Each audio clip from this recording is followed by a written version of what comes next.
We are now honored to have with us this morning from the White House, National Climate Advisor and Assistant to the President, Ali Zaidi. Of course, he is a longtime advisor to President Biden, having provided counsel and leadership on climate policy development, legislation, and executive action from day one of the administration. In fact, we interviewed him on his first day at Climate Week here, I remember that, during the presidential transition in Biden's 2020 campaign. Zaidi also served in leadership roles for climate change and energy during the Obama-Biden administration. He was New York's chairman of climate policy and finance and deputy secretary for energy and environment, where he led the state's efforts on climate change and clean energy. Please help me welcome Mr. Zaidi. Thank you for being with us. Good to see you. Oh, sorry, I didn't know you didn't have a lob. There you go. Okay.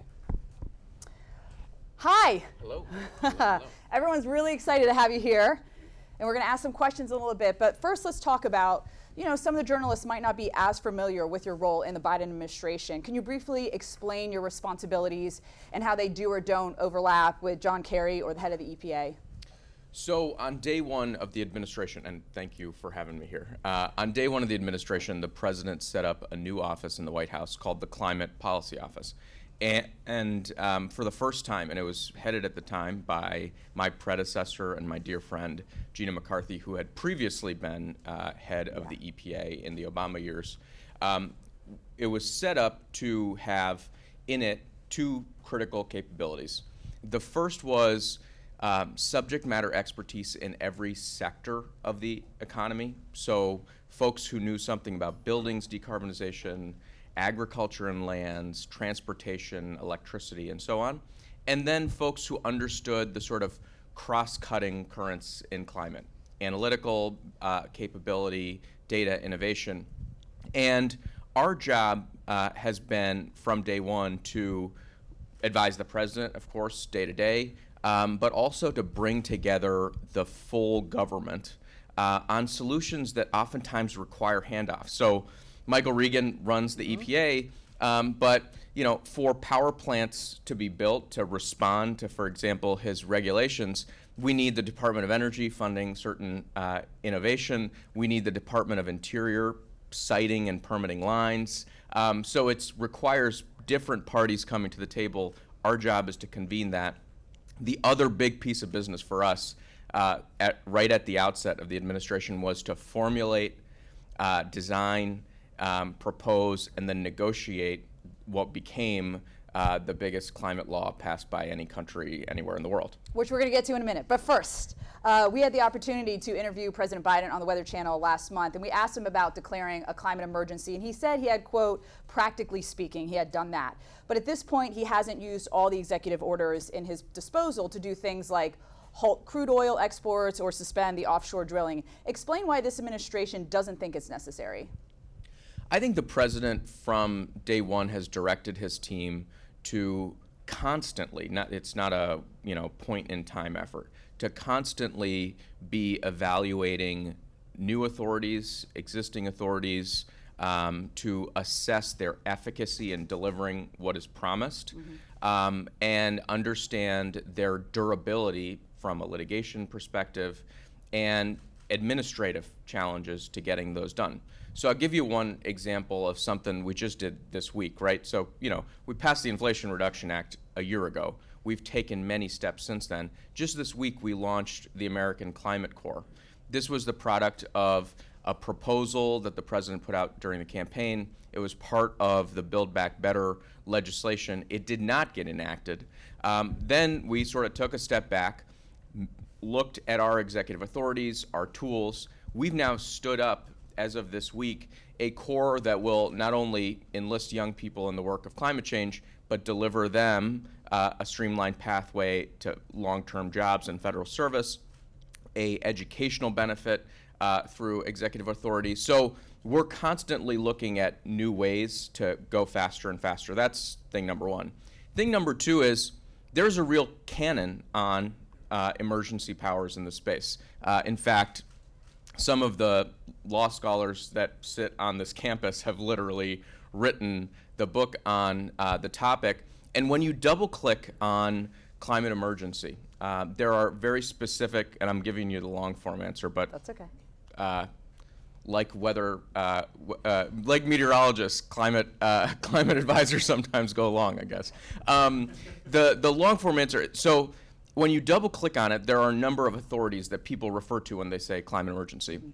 One big part of the canon was an encouragement to the president to use special authority under their trade powers, the Section 232 tariff power, other authorities under the Trade Act. This president has done that. So he used extraordinary authority to stabilize the supply situation for solar panels, and it was predicated on the need on an emergency basis to take action because of climate and because of our energy security. So that's one example. Another place that the emergency scholarship talks about is in just the general trade with countries. There, we're using the authority to negotiate for the first time a clean steel and aluminum arrangement with the European Union. That's part of that climate emergency scholarship. One of the big powers that folks talk about when they talk about climate emergency is the wartime powers under the Defense Production Act. Those wartime powers are being used and have been used multiple times in this administration. The president used, for example, you guys have seen the wildfires burning out west. What is probably underreported is all of what goes into fighting those, not just the 16,000 wildland firefighters, but all the equipment that they need. We found ourselves a couple of summers ago without this is the nature of the catastrophe. We did not have enough hoses to go fight the fire. And the last factory in the United States that manufactured these hoses had shut down. So the president used his Defense Production Act wartime power to stand that factory back up and deliver those resources. He's used that again in heat pumps, which, by the way, this fall we will actually have some of that money out into specific companies. So I think what he's talked about is his team is constantly evaluating new tools, assessing them for efficacy, operational resilience, durability, and we keep looking. So I don't think there's a judgment here that we're done. It's in fact we are continuing to go and look at additional tools. So because of all those different tools you have, you don't think you'll have to do an overall climate emergency. Is that what you're saying? So there is no, I think what I'm saying is there are lots of different statutes that have emergency powers embedded in them. And we continue to look at whether it's emergency powers or not to pursue additional action. And we will absolutely continue to do that. And can I say a thing about durability, why it matters? So folks may remember in his day one executive order, the president put a pause on leasing. That pause was paused by the Louisiana District Court, and then it stayed that way in the Fifth Circuit.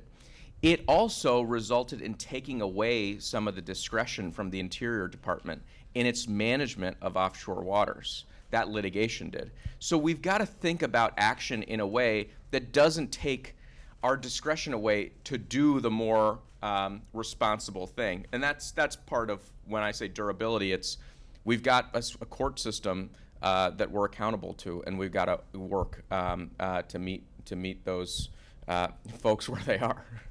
You mentioned the Inflation Reduction Act, the IRA, which we all call it. What would you say is the biggest success story to come out of that and the biggest obstacle?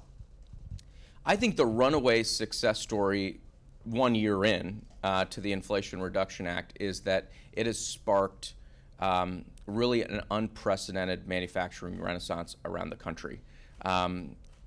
People sometimes, this is like a new thing, but they complain that the Inflation Reduction Act has been too successful. This is a Washington phenomena, not a outside of Washington phenomena. But there was an assessment of how much uptake there would be of these tax credits. And now there are people in Washington complaining that there's too much manufacturing relocating to the United States, and there's been too much uptake of manufacturing tax credits. But here's what this looks like on the ground. 100 factories and counting of clean energy products stamped Made in America. These factories are showing up mostly in places where opportunity had left before. Weirton, West Virginia, where a steel plant had shuttered, now there is a battery factory that is up and humming. Dalton, Georgia, used to be the sofa manufacturing capital of the world. That opportunity left that community. Now they're the solar manufacturing capital of the world. In Farmington, New Mexico, they had a power generating station that went away. Now they are building a solar farm there and working with the Navajo Nation to move those electrons across their lands. So all across the country, not only we're seeing a massive manufacturing renaissance, we're seeing it turn opportunity back on in places where it had left. So what would you say is the biggest obstacle then on the other side of that? I think one of the biggest obstacles that we see right now is our ability to get the stuff built, the actual project. So we're talking about the manufacturing coming back online. Part of that responds to supply chain limitations in this space. You know, if you talk to people who are building solar projects or even people in the EV space, over the last couple of years, you've heard them talk about supply chain limitations. So all these factories are coming to meet that demand in the future, but in this middle period, there have been some constraints there. The other constraint in building has been getting the permitting done at the state and local level, and part of that is because we have, as you know, a society, really underinvested in our capability to review big infrastructure projects and get them through the process in a way that engages communities, that's responsible. So we're, as a federal government, investing a lot of money in that permitting capability. I know states like New York are, but we're gonna need to continue to ramp that up because this is the infrastructure decade. There's a lot of demand on the system to review these projects and get them built. And with that said, there's a lot of subsidies that the IRA is offering when you're talking about the adaptation of solar and wind and other forms of clean energy. But the IRA virtually, it really doesn't do a lot to phase out fossil fuels. So what's the administration's strategy given the overwhelming science that we must immediately reduce the carbon emissions? So number one, I think you're right in characterizing that the primary focus of the Inflation Reduction Act is to de-risk the deployment of clean energy. And it does that through consumer credits and credits to businesses. It does it through lending programs. It does it through direct investment to rural cooperatives, to farms, to forests, to multifamily housing, and so on.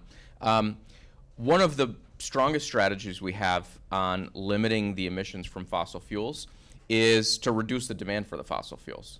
You think about our vehicle fleet, over 200 million vehicles. Those vehicles run for 10 to 15 years on average. Those are demanding a certain amount of motor gasoline. We have to get alternatives out there that are affordable to people. And what's been exciting is to see states and the private sector step up to even add more incentives in terms of getting this out. In Colorado, for example, not only do you get the $7,500 federal credit, you get a state rebate, and Xcel Energy, which is the utility there, is helping get that out.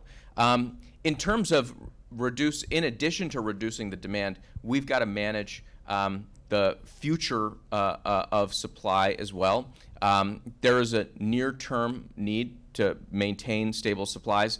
I think you all, maybe the most popular segment on the nightly news is the weather. The probably second most popular thing on the news is gasoline prices, right?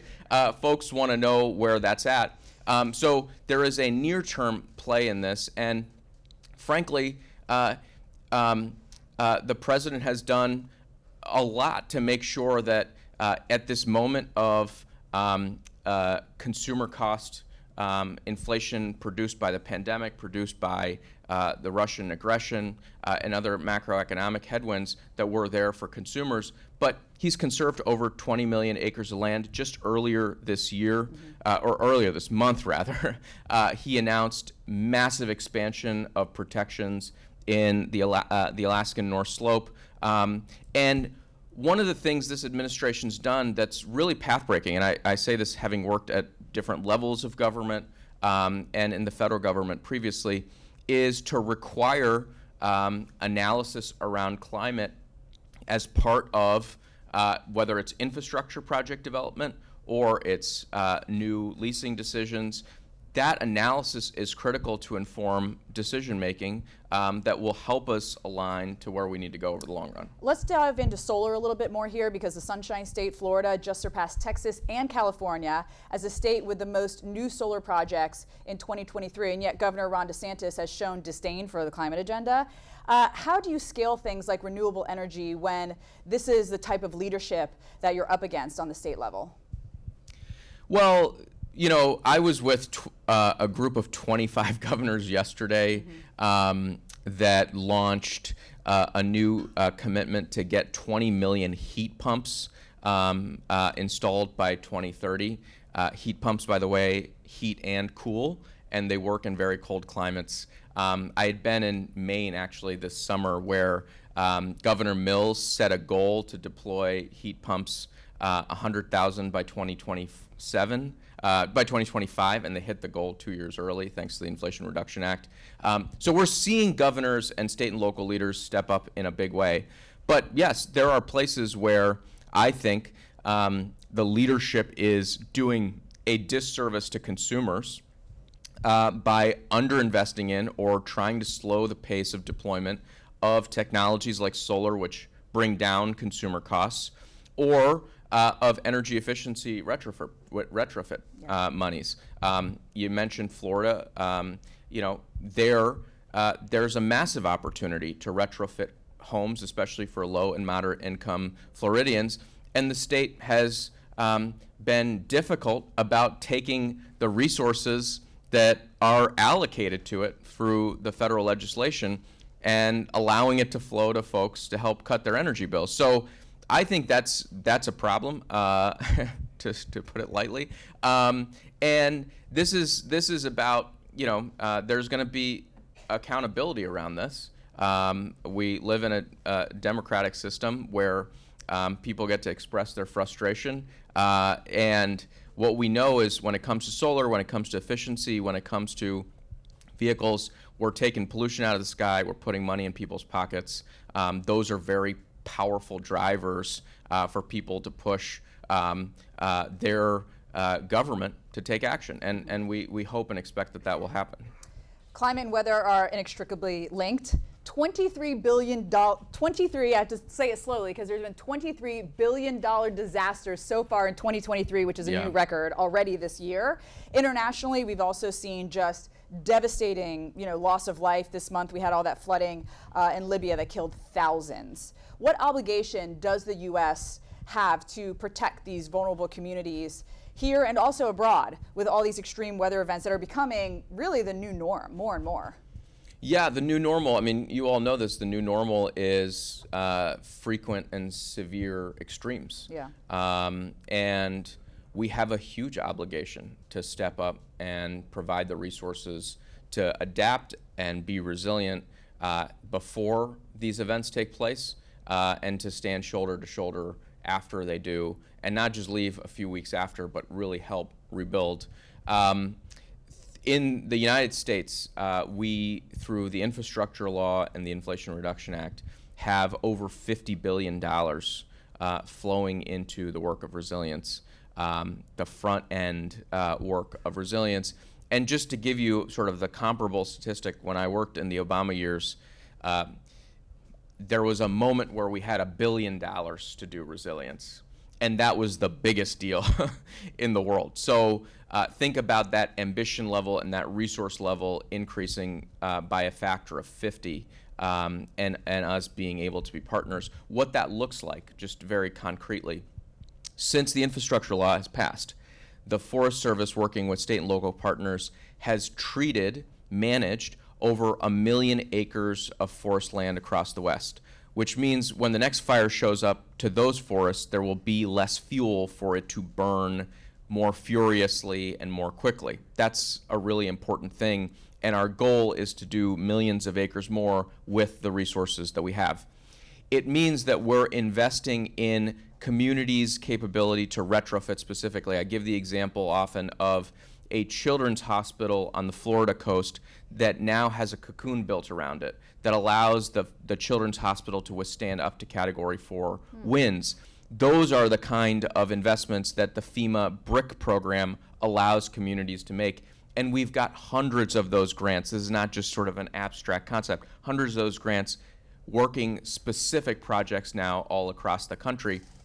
And for all of these investments, whether it's the ones I've described or the investments to bury power lines so that they don't fall over and cause a fire, or the investments to raise infrastructure so roads don't wash out during the next flood, for all of these investments, the president has applied a program called Justice 40, which means 40% of the benefits of these investments have to flow to communities that are often left out, left behind, disadvantaged communities. We have a massive moral obligation globally as well, which is why the president's quadrupled adaptation funding. He just deposited $1 billion into the Green Climate Fund this year, which supports resilience and adaptation around the world. He's launched a Prepare effort, which brings our technical expertise, data, know-how, and makes it accessible for developing world.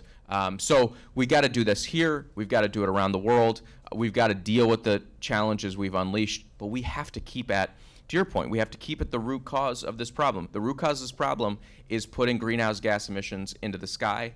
That comes principally from uncontrolled combustion of fossil fuels, and we need to take on that problem shoulder squared and laser focused. We're going to get to audience questions in just 1 minute here. I have to ask you, I love some good constructive criticism. And this is a room full of journalists in the media, right? So, you know, IRA, let's turn to the IRA. What are your impressions of the media coverage? What are we doing good at? What are we falling short at? Of course, constructive criticism. Ali, yeah, and I was reading some of the thoughts in the back of the room, which it feels like you all are very good at asking questions, not just of me, but of yourself as well, which is good. But the constructive criticism, both to you and to us, this is the thing we're working really hard at, is we've got to connect the dots for really busy people. You know, this is a time when there are many parts of the economy that are going through shifts. People are coming out of the pandemic. They lost family members. Everybody knows someone they lost in just the last few years. Yeah. Think about, you know, those things that drive stress in a person's life. The number one thing is usually the loss of a close relative. That's true for so many Americans in just the last few years. The number two thing is usually some displacement in their job. Think about all those people that lost jobs during the pandemic period. We've grown more jobs than ever before in the time since under President's leadership, but think about how close of a stress and a strain that is to people. So we can't just throw random darts of information out and expect people have the time to connect the dots. There are two places where I think we need to connect the dots. Number one is between the root cause and what we're seeing in terms of impacts. I don't think we do that enough. I think the thing that's right in front of you is the hurricane. The fact that it's drawing fuel with greater fury because the water is warm, and the water is warm because the entire planet is warming. Those are a lot of things to cover in 60 seconds. And so I get why it's hard to connect the dots, but I do think it's important. And when people do, when you all do, I think that's immensely powerful to help people understand there is a root cause driver to this weirding and this greater fierceness that they're seeing in their communities. The second is to connect the dots between the policy they unleashed and how it's actually making a difference. There's a lot to drive a sense of doom and despair in the climate discourse. Skies are turning orange. People are breathing in gunk into their lungs. Communities are getting leveled. There's a lot of reason to be despondent. And I think as I look over the last year, there's equal reason, if not more, to be very excited about the possibilities here. It wasn't Joe Biden acting unilaterally. It was Joe Biden working with the United States and the House of Representatives, a process that lots and lots of Americans participated in, to pass legislation that is bending the curve at an epic scale here in the United States on emissions and putting steel in the spine of countries all around the world to do the same thing, going after that root cause problem, and in the process delivering environmental justice, lifting up communities, creating jobs. So I think part of it is also, hey, we shouldn't be in paralysis or in a sense of throwing up our hands. We can't do anything about the root cause problem. We are.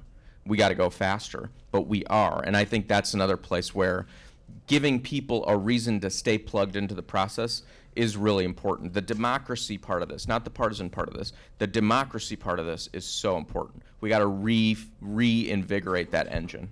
All right, I know there's a lot of questions, so it is time for the questions. You guys point me out where I need to go to. Yep. Hi, so I'm Samantha from Impact Edition based in Miami, and your comment about how DeSantis is in the way of bringing federal funds to Florida to further renewable energy projects. How do we cover that story without further polarizing Florida communities? Yeah, look, this should not be a polarizing issue. I wish it weren't the way it is. The impacts don't swerve based on whether you lived in a red district or a blue one. Wildfires don't pick you based on who you voted for in the last election. And the solutions shouldn't skip over people based on who's representing them or who's running the government. I think it's really important. The way we've tried to focus on this is really just the substance and the bottom line for the American people and for folks around the country. This is about consumer costs. This is about jobs. This is about indoor air quality. This is about local air pollution. This is about reducing global emissions, and just helping people understand what sits on the other side of specific decisions, right? There are decisions that the government makes at the federal level, the president. There are decisions that are made by local governments and state governments all across the country. I think very objectively, people just need to understand what are the cause and effect of the decisions, what are the implications, and frankly, what money and public health benefit and so on are we leaving on the table if we make a decision a certain way. That's what this is about. This is not about partisan ends. This is about delivering for the American people.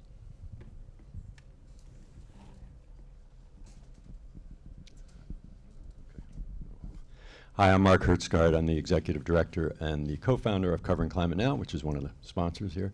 Thank you so much. Well, thank you so much for being here with us. I've covered climate change for more than 20 years now, and I don't understand your answers about the emergency decision. And I'd like to know, how much of this is a political decision, calculation by the president that he doesn't want to deal with the political blowback of saying it's a climate emergency? He said How that. much of it is a legal decision? You mentioned the canon of law. But beyond that, why wouldn't he, if he really cares about shutting down the fossil fuels that you yourself say is what's driving this, and I think he understands that, why would he not take the authority that he does have to stop the oil exports, to stop the drilling on all of these levels, whether he calls it an emergency or not? You don't mention the Willow Project. Can you explain to us the thinking in the administration? Why has he not done these obvious things that, as you know, the young climate activists who helped him get elected and helped turn back that supposed red wave in 2022, they're not happy with him, rightly or wrongly. They say, yeah, great IRA, but what are you doing to stop the fossil fuels? Can you explain that to us? Yeah. So number one, and thank you for the clarity of your question. I will try to oblige with a clarity in response. I'll try to say this again as clearly as I can. There are, when we talk about emergency, we're talking about a number of different statutory authorities, right? You're talking about tools under IEPA, under NEA, under the Defense Production Act, under the trade laws. We're talking about tools under the Stafford Act.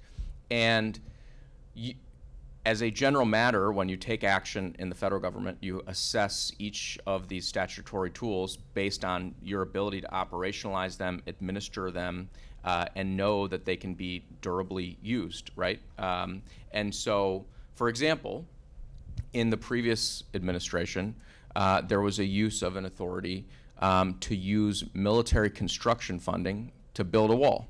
There are folks who have said that we should use the military construction funding to build solar farms, right? That is, again, part of this canon of ideas, and we have not done that for a number of reasons. One, there are other intended uses for that money.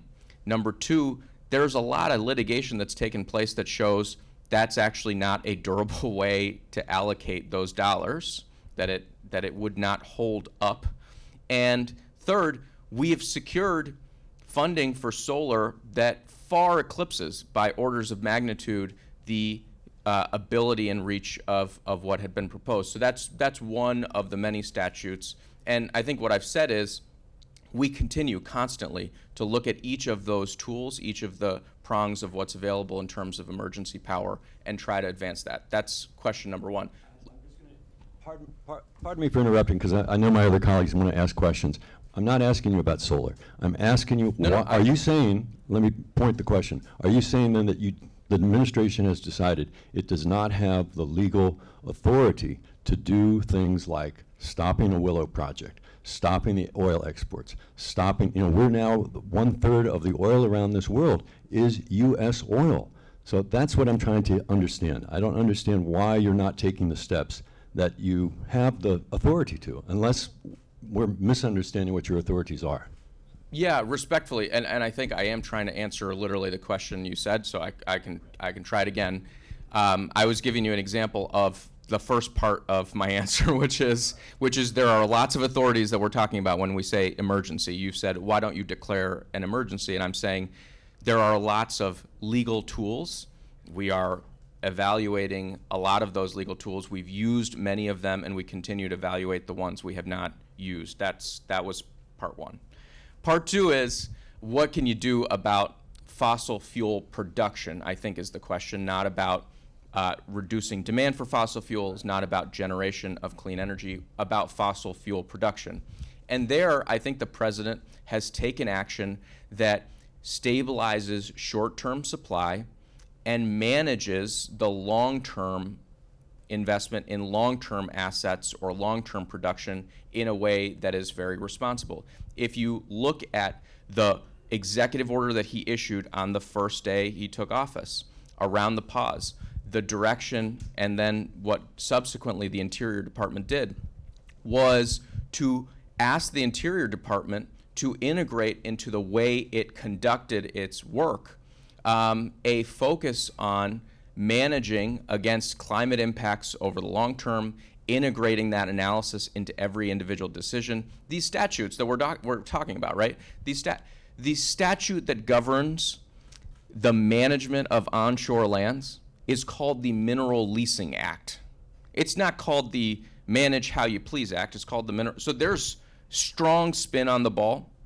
And within that construct, in a way that hopefully is durable, the agency is working to raise royalty rates to make them more appropriate, to manage sensitive areas, manage areas that should not have leasing, and has been clear about taking certain areas off of availability. So I think this notion that there hasn't been this eye to what is the long-term trajectory and what we need to come off of is false. He's also proposed to reduce fossil subsidies and fossil backing of projects financing, both domestically and internationally. We are no longer doing that in the places where the president has discretion and authority, and in other places he's proposed to Congress the repeal of those subsidies, and Congress hasn't taken action.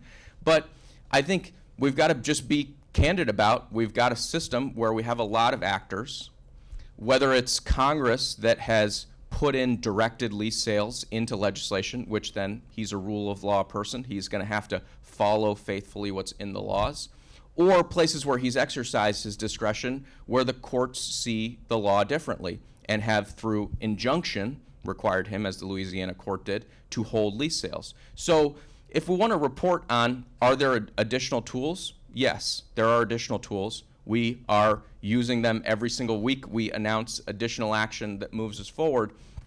Are there tools that are not efficacious? Yes, and we have to figure out whether there is an appropriate use for them. But are there lots of actors playing in this space? Yes. And then the last thing I'll say is, because you mentioned it, there are elements of this where the government gets locked in because of decisions that have been made over the course of decades. If you lease somebody acreage and you enter on behalf of the government into a contract that then provides rights, then over the course of decades, the government continues to take steps with the other party to allow them to spend money and build up their investment into something. In the U.S., courts look very unfavorably on pulling that plug and basically undermining the contract rights that are associated with it. So I think there is a really profoundly aggressive approach that the president's taking to tackle climate in a comprehensive way here and abroad. He's secured many new tools that make him more effective at doing that through the Inflation Reduction Act, but he hasn't stopped. Think about this. We passed the Inflation Reduction Act in August. A couple of months later, he passed the first bipartisan treaty, environmental treaty, through Congress in decades on the Kigali Amendment. A couple months later, his EPA proposed rules that would reduce emissions of methane from existing oil and gas production by 85%.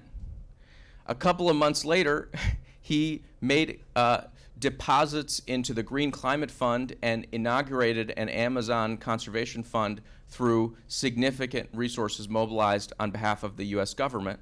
A couple months later, we proposed tailpipe standards that will reduce tailpipe emissions by half within a decade. So we're not stopping, including this week when we launched the American Climate Corps. So we're going to continue to keep going forward.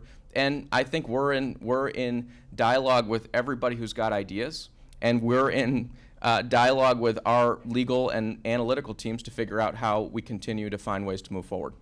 We literally have 2 minutes. One last quick question. We didn't get one from this side of the room. Hi, my name's Helena. I'm at the New York Amsterdam News. Want your perspective on energy and security as someone who's served New York and in Washington.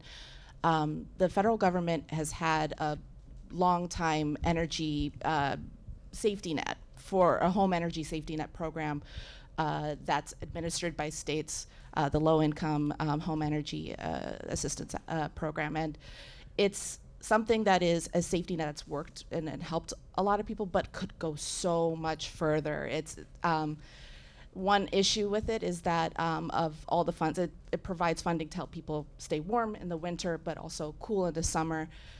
Part of there was funding that came in during the pandemic to boost this program, but it's kind of come back to its normal.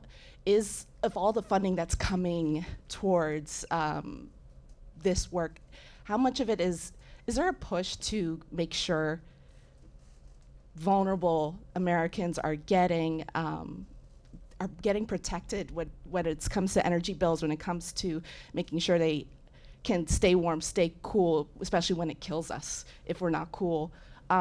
Is there a push to fund this more? Is there a push to innovate that program so more funding goes to cooling, for example?